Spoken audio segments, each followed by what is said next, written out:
channel. Today's my birthday. Guys, ඔයාලට හෙනව ඇති මගේ යාළුවෝ කොහමද මේ සින්දු කියන්නේ කියලා මේ Hello. Good morning guys. අද මට ගොඩක් ස්පෙෂල් දවසක් ඒ අයිගෙන කිව්වොත් අද මගේ birthday එක කෙනෙකුට ඉතින් ඕනම කෙනෙක්ට ඒක ස්පෙෂල් දවසක්. හරි. ඉතින් මම තව චූටි වෙලාවකින් එන්න. guys ඉතින් මම හිතුවේ අද මගේ birthday එක ඉතින් හරි අර ඒවට ගන්න එපා guys. ඉතින් අද මට මාර්ග සතර දවසක්. ඉතින් මම හරියටම මගේ birthday එක ලබනත් එක්කම මම සර්ප්‍රයිස් වෙනවා මගේ යාළුවෝ මම සර්ප්‍රයිස් කරා. ඉතින් මට ඒක මාර්ග සතුටුයි සහ මම යාළුවට ගොඩක් තෑන්ක් කරනවා සහ මම ගොඩක් ආදරේ. හරි ඉතින් අද මගේ birthday දවස නිසා මට හිතුණා vlog එකක් කරන්න මොකද එතකොට මට දවසක එක බලන්න පුළුවන් මෙමරියක් විදිහට තියෙනවා කියලා. ඉතින් ඒක නිසා මම අද හිතුවා දවස vlog එකක් කරන්න. හරි. ඔයගොල්ලන්ට බලා ගන්න පුළුවන් කොහොමද මගේ යාළුවා මට ට්‍රීට් කරේ මගේ birthday එකට. ඉතින් මේ වීඩියෝස් එක මම ඇඩ් කරනවා guys. ඔයාලා හැමෝම මගේ YouTube channel එකට පිළිගන්නවා. හරි. අපි බලමු අද මොකද වෙන්නේ. Happy birthday to you. Happy birthday to you. Happy birthday dear Tatarayan Bakila. ඇත්තටම guys ඉස්සෙල්ලා කරපු වීඩියෝ එක ගණන් ගන්න එපා. ඒගොල්ලෝ මාව විහිළුවට අරගෙන තමයි තිබ්බේ මගේ බර්ත්ඩේ එකට. මේ යාළුවට කිව්වම නෑ මට ඔයාලට කේක් ගේන්නේ නැහැ. මේ අපි කමරේ මේ ඉතුරු වෙලා තිබ්බ පාන් වර්ගයක් මේ ඒව කට් කරමු ඒක එහෙම කියලා තමයි මේ ওই පාන් කට් කරේ. ගණන් ගන්න එපා guys ඒක. හරි කොහොම හරි ඒගොල්ලෝ මට මන් දන්නෙත් නෑ. ඇත්තටම මම දන්නේ නැහැ. එයාලා මං වෙනුවෙන් කේක් එකක් අරන් ආවිත් හරියටම මගේ බර්ත්ඩේ එක ලැබෙනවත් එක්ක මේගොල්ලෝ මාව සර්ප්‍රයිස් කරා සහ මම සර්ප්‍රයිස් වුණා. ඉතින් ඔයගොල්ලන්ට බලා ගන්න පුළුවන් මේ වීඩියෝස් ටික. අතරම guys මේ මගේ 24 birthday එක oh my god මම දැන් ලොකුයි නේද ලොකු ළමෙක් නේද නෑ ඒ තාමත් මම මනසින් පොඩි. ඇත්තටම එදා දවසේ මට මාර්ම සතුටු දවසක්. ඒ කියන්නේ අපි ළඟ අපේ පවුලේ අය නැහැ. ඒ නැති අවස්ථාවේදී ඇත්තටම යාළුවෝ මේ විදිහට තමන් ළඟ හයියක් වෙලා ඉන්නකොට එතකොට තමන්ගේ ස්පෙෂල් දවසක් මතක තියාගෙන ඒ දේ සෙලිබ්‍රේට් කරනවා කියන්නේ ඇත්තටම එක මාර්ම සතුටක්. ඉතින් මට කියන්න ඕනේ ගොඩක්ම thank you මගේ ඒ දවස ලස්සන කරාට.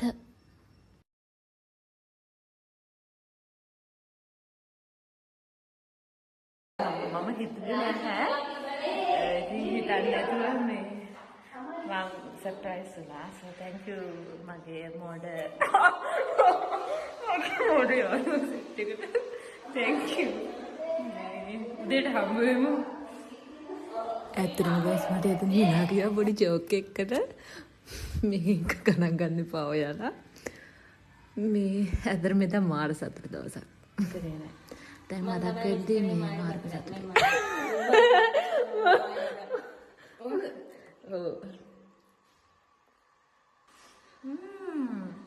චෙරි බං.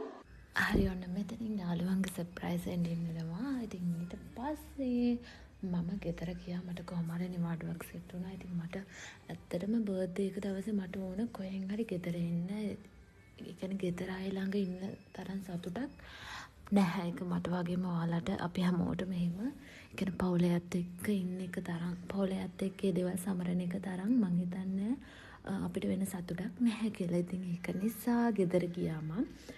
ඇත්තටම ගෙදර කියන්නේ ගෙදරින් මට කතා කරද්දි කිව්වා නැහැ මොකුත් නැහැ කියලා. අඩුම කේක් එකක්වත් ගේන්නේ නැහැ කියලා තමයි මට කිව්වේ. ඒක නිසාම මම මෙහෙන් යද්දී ඔෆිස් එකෙන් යද්දී මම කේක් එකක් ගත්තා. කේක් එකක් අරගෙන තමයි ගියේ ගයිස්. හැබැයි ඇත්තට මම ගෙදර යද්දි මම සර්ප්‍රයිස් වුණා. අපේ තාත්ති ලොකු කේක් එකක් ගෙනත් තිබ්බා. ඇත්තටම මට මාරම සතුටුයි. කියන්නේ මම හිතුවෙත් නැහැ එනං ගෙනල්ලා නැතුව ඇති කියලා තමයි මම හිතුවේ.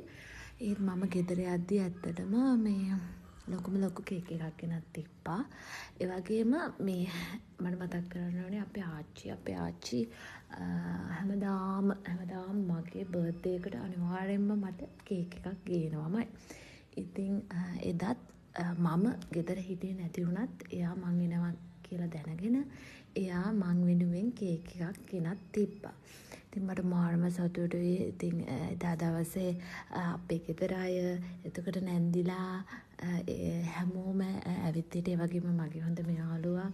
ඉතින් අපි ඔක්කොම ටික ඒ දවසේ හිටියේ. ඇත්තටම එදා මට දැන් මතක් වෙද්දි මට හරිම සතුටුයි. මට ඒ දවසට යන්න තිබ්බනම් කියලා හිතෙනවා. මොකද ඒ තරමටම මට එදා මාරම ස්පෙෂල්. ඒ කියන්නේ මට බර්ත්ඩේ එකට වඩා මට අපි හැමෝම එකට එකතු වෙලා එදා හිටපු එක මට ඇත්තටම ගොඩක් සතුටුයි. ඉතින් එදා ඇත්තටම මට ඒ වුණාට ඒ සතුට මැද්දේ වුණත් මට එක පොඩි දුකක් තියෙනවා. මොකද මේක ෆස්ට් ටයිම්. ඇත්තටම ඒ වෙද්දී මගේ සීයා නැති වෙලා කොහමරි මාස 8ක් වගේ. ඉතින් එයා නැතුව මම සමරන පළවෙනි බර්ත්ඩේ එක. කියන්නේ හැම වෙලාවකදී මෙයා මන් ළඟ හිටියා. ඉතින් මට එයාව ගොඩක් මතක් වුණා. සහ ඒ වෙලාවෙ ඉතින් අර කොච්චර සතුටක් තිබ්බත් එයා නැති අඩුව මට ගොඩක්ම දැනුණා. මොකද ඇත්තටම මම තාත්තා තරම් මට ගොඩක් ආදරේ. ඉතින් එයා නැති අඩුව මට ගොඩක් දැනුණා. ඒක හැමදාටම එහෙමයි. හරි ඉතින් මට කතා කරන්න ඕනේ. ඉතින් එදා දවස මට මාරම සතුටේ. හැමෝම හිටියා. ඉතින් ඒ වගේ දවස් ඉස්සරහට එන්න ඕනේ අපි හැමෝටම. ඒ කියන්නේ අපේ පවුලත් එක්ක හැම වෙලාවෙම ගත කරන්න පොඩි හරි වෙලාවක් ලැබෙන්න ඕනේ. ඒ කියන්නේ අපි හැමෝම කාර්ය බහුලයි. ඒත් ඒ ජීවිතෙන් පොඩි හරි වෙලාවක් අපි අපේ අය වෙනුවෙන් ඉතුරු කරගන්න ඕනේ. වෙලාවක් වෙන් කරගන්න ඕනේ. හරි එහෙනම් අපි ආයතල් වලොග් එකකින් හමු වෙමු. බයි බයි.